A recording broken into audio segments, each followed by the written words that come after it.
अब तक यही कि आज के बाद ये आपके घर नहीं रहेगी, मेरे साथ रहेगी, हमारे सरकारी आवास में।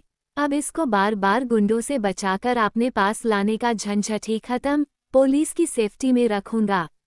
साथ ही आप भी इसके ऊपर आती मुसीबतों से परेशान होंगी, इसलिए अब आप भी आज़ाद हैं। शांति से रहिए। प्रमिला ने सुना तो पहले तो उसे अपने कानों पर विश्वास नहीं हुआ, और फिर उसके प्राण सूखने लगे। ईरा से वो घर के सारे काम करवाती थी, पर जब वह नहीं होगी तो घर के काम उसे खुद ही करने पड़ेंगे। ये सोचते हुए भी उसके प्राण सूखने लगे थे। अब आगे मुझे इसके रहने से कोई दिक्कत नहीं है। मैं अपनी बच्ची का ध्यान कैसे नहीं रखूंगी, ये तो मेरा फर्ज है। मैं रख लूंगी इसका ध्यान, आपको इसके लिए इतना करने की कोई जरूरत नहीं है। बोलते हुए प्रमिला ईरा को देखने लगी। वही तो बात है, आप ख्याल नहीं रख पा रही है। बार बार मुझे इसे घर पर छोड़ना पड़े, घर से कोई ढूंढने वाला ना आए और किसी ने पुलिस कंप्लेंट भी ना की हो, तो ऐसे कौन किसका ध्यान रखना है। मुझे नहीं लगता आप ध्यान रख पाएंगी। अच्छा होगा अपना ध्यान रख लें, इसका ध्यान मैं रख लूंगा। बोलते हुए उसने ईरा की तरफ देखा और उसका हाथ कसकर थाम लिया। प्रमिला ने ईरा को आंखें छोटी करके घूरा और बोली, ये कहीं और नहीं रह सकती। वो मेरे साथ उसी घर में रहना चाहती है। आप उसके साथ जबरदस्ती नहीं कर सकते हैं।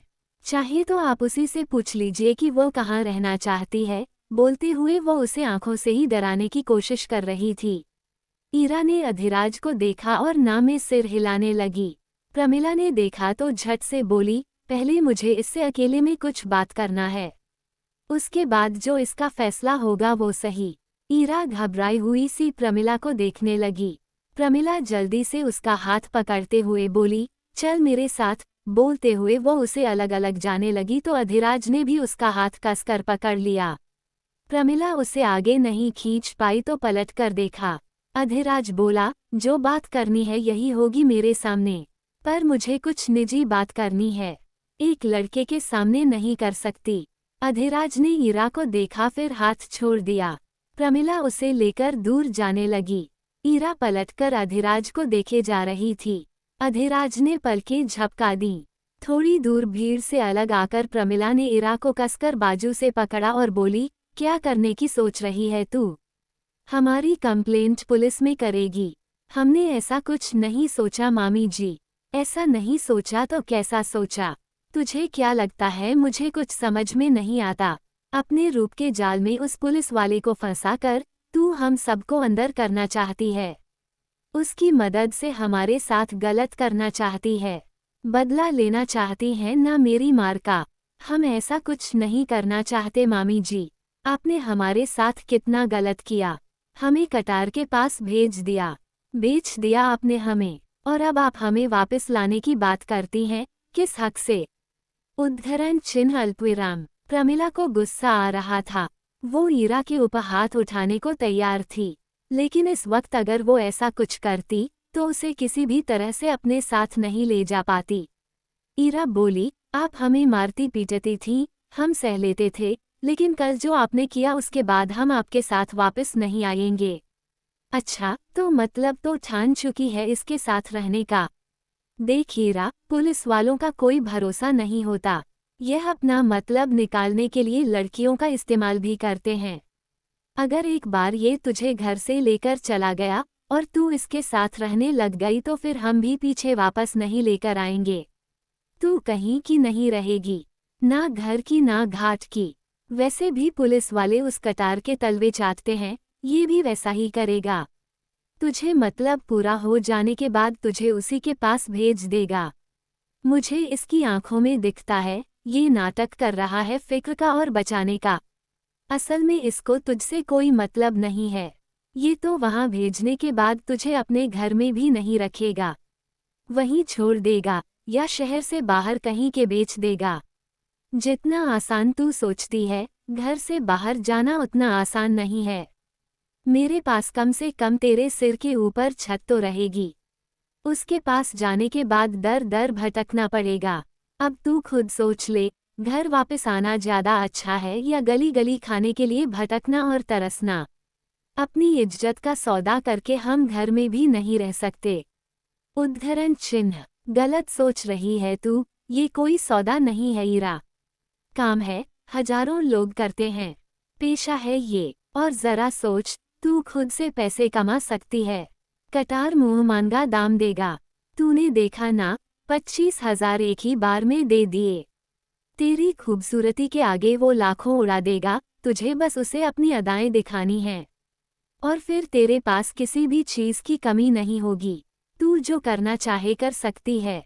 इसके साथ रहकर ऐसा कुछ नहीं होगा ईरा। आजकल कोई किसी का नहीं होता। ये तुझे धोखा देगा, इतना बुरा करेगा तेरे साथ कि तूने सोचा भी नहीं होगा। जीने भी नहीं देगा और मरने भी नहीं देगा। तुझे किसी लायक नहीं छोड़ेगा। फिर तुझे याद आएगा कि मामी का घर इस नर्क से कहीं ज्यादा अच्छा था। और उस दिन तू पछताएगी ईरा, लेकिन फिर तेरे हाथ में कुछ नहीं होगा। तू चाहकर भी वापस नहीं आ पाएगी। इसलिए घर से बाहर निकलने की सोचना भी मत ईरा। बाद में रोएगी हर पल। ईरा चुपचाप उसकी बातें सुनती जा रही थी। वहीं अधिराज दूर से दोनों को देखे जा रहा था। तभी सपना उसे अकेला देखकर घबराते हुए उसके सामने आकर खड़ी हो गई। अधिराज ने उसे देखा तो सपना बोली, hello Adhiraj. Hello Ira. Sorry Sapna, Adhiraj ने नॉर्मली कहा। अधिराज के लहजे से ही वो समझ गई थी कि उसे कोई गुस्सा नहीं था, और न ही उसे उसके झूठ का पता चला था, क्योंकि वो बिल्कुल नॉर्मल था। सपना ने थोड़ा परखने के लिए पूछा, आप अभी आए हैं क्या? मैं काफी वक्त से आपको ढूंढ रही थी। किसी और के साथ घूम रहे हैं तो घूम लीजिए, पर अगर कोई नहीं है तो हम साथ में घूम सकते हैं। नहीं, आप घूमिए, मैं किसी और के साथ आया हूँ। उद्धरण चिन्ह। किसके साथ? उद्धरण चिन्ह अल्पविराम। है कोई? अब नाम तो कुछ होगा ना उसका। मैंने पूछा नहीं है अभी तक। क्या सच में? बोलते हुए सपना की आंखों में चमक थी।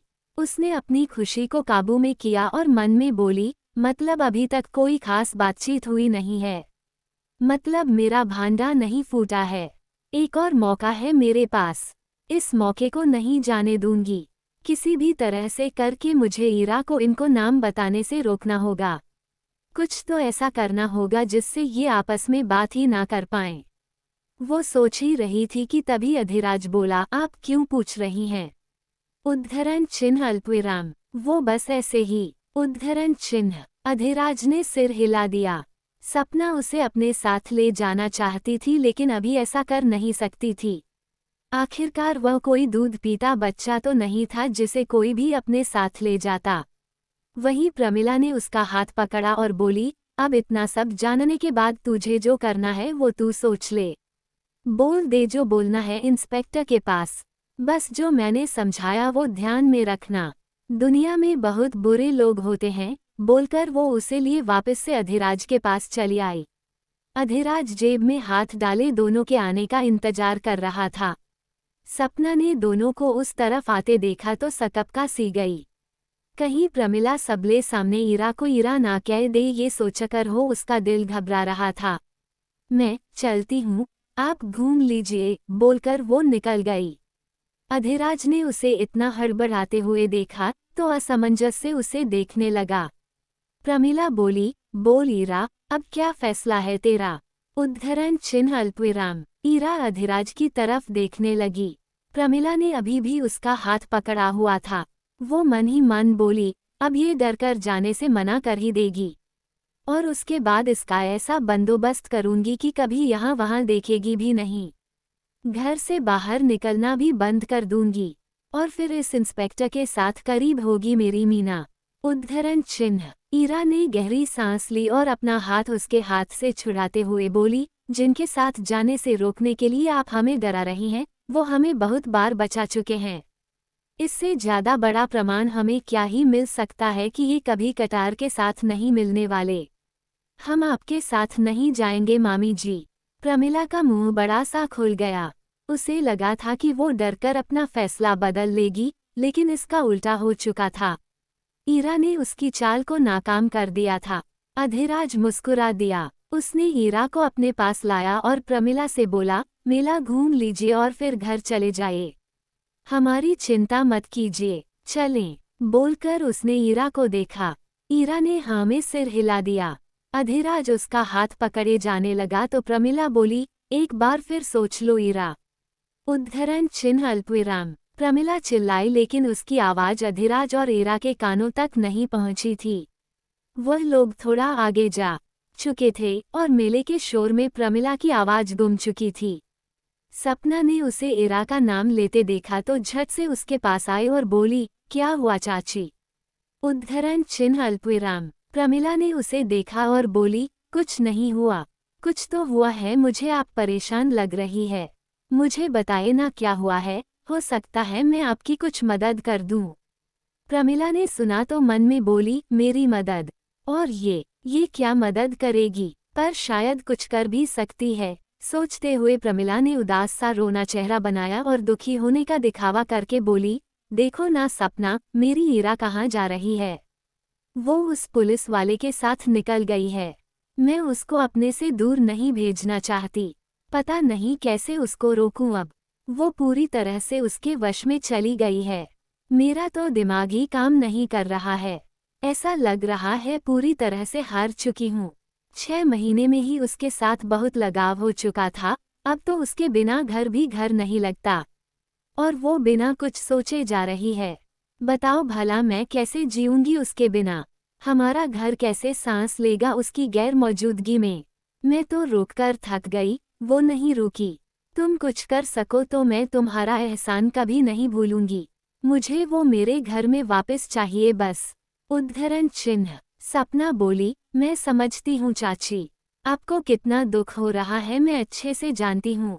ये ईरा बहुत बड़ी गद्दार है, एहसान फरामोश है और मुझे तो लगता है कि इसी ने इंस्पेक्टर को अपने जाल में फंसा किया है। उद्धरण चिन्ह। प्रमिला उसे टोकते हुए बोली, ऐसा मत कहो सपना, वो बुरी नहीं है। अब दुनिया की नज़रों में भले ही वह जैसी भी हो, लेकिन मेरे लिए तो वह मेरी बच्ची ही है ना। मैं उसके बारे में कुछ बुरा नहीं सुन सकती। तुम बस उसको मेरे पास वापस लाने में मदद कर दो। मैं तुम्हारा एहसान कभी भी नहीं भूलूंगी। आप चिंता मत करो चाची, मैं उसको वापस भेजूंगी आपके पास। बस थोड़ी कोशिश ज़्यादा करनी पड़ेगी। पर टेंशन वाली बात नहीं है, मैं सब कुछ करूंगी। बस थोड़ा इंतजार करो, देखना वो खुद वापस आएगी आपके पास। बोलते हुए वो होठों को गोल घुमाकर कुछ सोचने लग गई। अधिराज ईरा को लेकर आगे आ गया। ईरा गुमसुम सी थी। अधिराज बोला, एक बात पूछूं? जी, मेरे ऊपर विश्वास करती हो? उद्धरण चिन्ह अल्पविराम। ईरा ने उसकी तरफ देखा और बोली, हो गया है अपने आप। आप जब से आए हैं तब से हमें हर बार बचाया है। यहाँ पर लोग मुसीबत में डालने के बाद अपना होने का दिखावा करते हैं, पर आपने तो अनजान होते हुए भी ये सब किया। एहसान है आपका हमारे ऊपर, और ये भरोसा कमाया है आपने। एहसान नहीं है मेरा, फर्ज है। अगर ये नहीं किया तो अपने साथ ही गद्दारी होगी। वैसे क्या कह रही थी तुम्हारी मामी मेरे बारे में? उद्धरण चिन्ह अल्पविराम। वो आप मत जानिए, बहुत गंदा बोलती हैं वो। हम नहीं दोहराना चाहते और ना ही ये चाहते हैं कि आप उसको सुने। उद्धरण चिन्ह। नाम क्या है तुम्हारा? पहले दिन से आज तक ये सवाल नहीं पूछा, जबकि ये सबसे पहले पूछा जाता है। ईरा हल्का सा मुस्कुराए और कुछ बोलने लगी कि उसी वक्त वेदांत की तेज आवाज आई, अधिराज, हम यहाँ हैं। अधिराज आवाज की तरफ देखने लगा। ईरा का ध्यान भी उसी तरफ चला गया। वेदांत के साथ ज्योति भी थी। ज्योति ने ईरा को अधिराज के साथ देखा तो उसे अपनी आंखों पर विश्वास नहीं हो रहा था। ईरा अधिराज के साथ? बड़बड़ाते हुए वो वेदांत के साथ उनकी तरफ बढ़ गई। ईरा के पास आते ही ज्योति ने उसे गले से लगाया और बोली, कितनी देर से इंतजार कर रही थी तेरा, और तू अब जाकर नजर आई है। कहाँ थी अभी तक? उद्धरण चिन्ह अल्पविराम। हम तो बहुत पहले आ गए थे, मेला भी घूम लिया आधा, ईरा ने चाहकर कहा। उसकी आंखों में चमक थी। ज्योति उसकी ये खुशी महसूस कर सकती थी। वो भी जानती थी कि ईरा के लिए यहाँ आना बहुत बड़ी बात थी। प्रमिला के रहते ये बहुत मुश्किल था। ज्योति ने अधिराज को देखा और बोली, उनके साथ घुमा क्या? उद्धरण चिन्ह अल्पविराम। ईरा ने हाँ में सिर हिला दिया। ज्योति मुस्कुरा दी। अधिराज बोला, अब घर निकल रहे हैं क्या? उद्धरण चिन्ह अल्पविराम। हाँ, ज्योति जी को घर जाना है, तो मैं निकल रहा हूँ। तू भी चल रहा है क्या? उद्धरण चिन्ह अल्पविराम। अधिराज ने ईरा को देखा और बोला, हाँ चलते हैं, घूमना तो हो गया है। चलो, बोलकर उसने ईरा को देखा तो सब चलने लगे। ज्योति मुस्कुराए और ईरा के कान में बोली, ईरा, अब मजा आएगा। ईरा असमंजस से उसे देखने लगी। पर क्यों? उद्धरण चिन्ह अल्पविराम। अरे तुम इनके साथ घर तक जाओगी ना? हम अब इनके ही घर जाएंगे ज्योति। उद्धरण चिन्ह। व्हाट? मैं समझी नहीं। इनके घर क्यों जाओगी? उद्धरण चिन्ह अल्पविराम। ईरा ने नजरें झुकाए और बोली, क्योंकि हम मामी जी के पास नहीं जाना चाहते। उद्धरण चिन्ह। गुड, वेरी गुड, लेकिन तू पक्का इनके साथ रह लेगी ना? मतलब इन्होंने कहा है क्या? उद्धरण चिन्ह अल्पविराम। ईरा ने हाँ में सिर हिला दिया। ज्योति फिर बोली, ये तो बहुत अच्छी बात है ईरा, मैं बहुत खुश हूँ तेरे लिए। और सच कहूँ तो एक और बात लगती है मुझे। क्या? उद्धरण चिन्ह अल्पविराम। यही कि अधिराज तुझे पसंद करते हैं। ईरा आंखें बड़ी किए उसे देखने लगी। फिर अधिराज को देखा जो वेदांत के साथ बात कर रहा था। ईरा और ज्योति बहुत आराम से बातें कर रही थी, इसीलिए उनकी आवाज अधिराज और वेदांत को नहीं सुनाई दे रही थी। ईरा बोली, ये तुम क्या कह रही हो? वो बस हमारी मदद कर रहे हैं। थोड़े वक्त बाद हम अपना कोई और ठिकाना ढूंढ लेंगे। इनके ऊपर हमेशा बोझ नहीं बनेंगे। ईरा, तू बोझ नहीं है किसी के ऊपर, और मेरा दिल कहता है कि वो तुझे पसंद करते हैं, बस दिखा नहीं रहे हैं। और ये सब देखने के मामले में तू कैसी है ये तो मैं अच्छे से जानती हूँ। तुम्हें गलत भी दिख सकता है। जी नहीं, गलत तो मैं सोती हुई आंखों से भी नहीं देखती। जागती आंखों से तो बहुत दूर की बात है। तू देखना, जिस दिन ये बात सच में बदलेगी ना, तू मुझे याद करेगी। अभी तो बस अपने पास रखकर सहारा दे रहे हैं, लेकिन ये सहारा प्यार ही है। उद्धरण चिन्ह। ईरा ने कुछ नहीं कहा, बस चुपचाप अधिराज को देखने लगी। भाग समाप्त।